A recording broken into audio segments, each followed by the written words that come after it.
আসসালামু আলাইকুম এভরিওয়ান, কেমন আছেন সবাই? আজকে আমি পারফেক্ট পুডিং রেসিপি নিয়ে চলে আসলাম আপনাদের মাঝে। আমরা অনেকেই জানি না কতটুকু দুধে কতটা ডিম দিতে হবে, আর আজকে আমি সেটাই দেখাবো। কয়টা ডিম লাগবে কতটুকু দুধে। এই জন্য আমি প্রথমে চলে গেলাম সুগার সিরাপ বানানোর জন্য। তো আধা কাপ সুগার নিয়ে সামান্য পরিমাণে একটু পানি দিয়ে দিয়েছি। চুলার আঁচটা ছিল মিডিয়ামের থেকে একটু কম। তো নাড়তে নাড়তে যখন কালার চলে আসবে ঠিক তখন সামান্য একটু অরেঞ্জ ফুড কালার দিয়ে দিব। আগে দিলে হবে না, একটু কালার চলে আসলে, কারণ নইলে পারফেক্ট কালারটা আসে না, আমি খেয়াল করেছি। ঠিক এই সময় আমি কালার দিব সামান্য পরিমাণে। আমার এটা রেডি। বেশি করলে আবার তেতা হয়ে যায় বেশিক্ষণ যখন জাল দেওয়া হয়।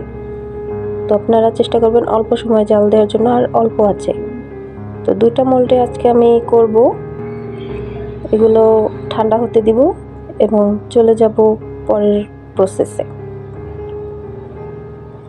তো আমি 4টি ডিম নিয়ে নিয়েছি, কারণ আমি এখানে 600 গ্রাম দুধ নিয়েছি।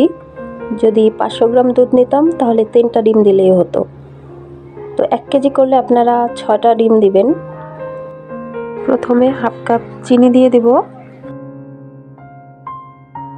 হাফ চামচ দিয়ে দিব লবণ, আর 1 চামচ দিয়ে দিব ভ্যানিলা এসেন্স। আপনারা যদি আমার রেসিপিটা ফলো করতে পারেন তাহলে ফ্যামিলির জন্য, প্রিয়জনদের জন্য যে কষ্ট করে একটা পুডিং বানাবেন কখনোই বৃথা যাবে না। এবং এক এক করে 4টা ডিম আমি দিয়ে দিচ্ছি। আর যাদের কাছে ভ্যানিলা এসেন্স না থাকবে তারা এলাচ গুঁড়ো করে দিতে পারেন হাফ চামচ। তো সব কিছু ভালোভাবে মিক্স করে নিচ্ছি।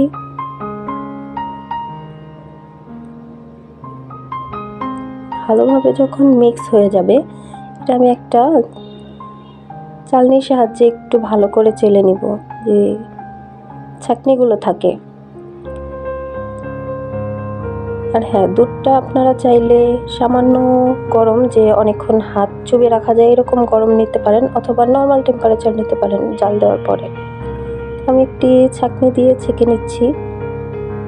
ছাঁকনি দিয়ে ছাঁকলে দেখতে পারবেন কিছু ছাবার মতো থেকে যায়, ওইগুলো আর কি আর দুধের মধ্যে থাকবে না। ছেঁকে নিলে তাহলে একটা স্মুথনেস আসবে। তো আমি এভাবে করে ঢেলে নিয়েছি। 2টার মধ্যে আমি করে নিব। ঢালা হয়ে গেছে। আমি এখন কড়াই গরম করে নিয়েছি। পানি ঢালাটা আমার স্কিপ হয়ে গিয়েছে। আমি বাটিটা বসিয়ে এটার একদম নিচে থেকে একটু উপর পর্যন্ত বাটিতে যাতে পানিটা বলক আসে, কিন্তু বেশি দেওয়া যাবে না, তাহলে আবার পুডিংয়ের মধ্যে চলে যাবে, তাহলে আবার পুডিংটা হবে না। তো আমি 30 মিনিট পর চলে আসছি। তো আসার পরে দেখছি হয়ে গেছে, কিন্তু মাঝখানটাতে একটু কেমন যেন কাঁচা মনে হচ্ছিল, তাই আমি আরও 5 মিনিট রেখে দিয়েছি। 5 মিনিট ঢাকনা দিয়ে ঢেকে রাখবো। চলে আসবো 5 মিনিট পর। এরপর ঠান্ডা করে ফ্রিজে রেখে দিব ফুল নাইট, অথবা কেউ 1 ঘন্টার জন্য রেখে দিতে পারেন। 1 ঘন্টা পর আমি চলে আসলাম। তো এটাকে কেটে আপনাদেরকে দেখিয়ে দিচ্ছি কতটা পারফেক্ট হয়েছে। আর আমার ভুলগুলো মাফ করে দিবেন যদি কোনো রকম ভুল হয়ে থাকে। ভয়েসেও একটু ভুল হচ্ছিল। আর প্লিজ আমার চ্যানেলটাকে সাবস্ক্রাইব করে দিবেন, আর পেজটাকে প্লিজ ফলো দিয়ে পাশে থাকবেন। অসম্ভব সুন্দর একটা কালার চলে আসছে, দেখতেই পাচ্ছেন। খুবই সুন্দর কালার আসছে। প্লিজ লাইক করে দিবেন, সাবস্ক্রাইব করে দিবেন এবং শেয়ার করে পাশে থাকবেন।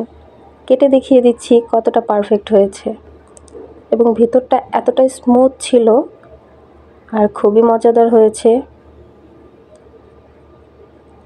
যেটা আপনারা করে বাসায় বানিয়ে খেলেই বুঝতে পারবেন কতটা মজা হয়েছে এবং কতটা পারফেক্ট ছিল। আমার প্রসেসটা যদি আপনারা খেয়াল করেন তাহলে একদম পারফেক্ট পুডিং বানাতে পারবেন। আর আমার ভিডিওটা দেখার জন্য অনেক অনেক ধন্যবাদ এবং লাইক সাবস্ক্রাইব করে পাশে থাকবেন, ফলো দিয়ে পাশে থাকবেন, বেশি বেশি শেয়ার করবেন। আল্লাহ হাফেজ, আসসালামু আলাইকুম।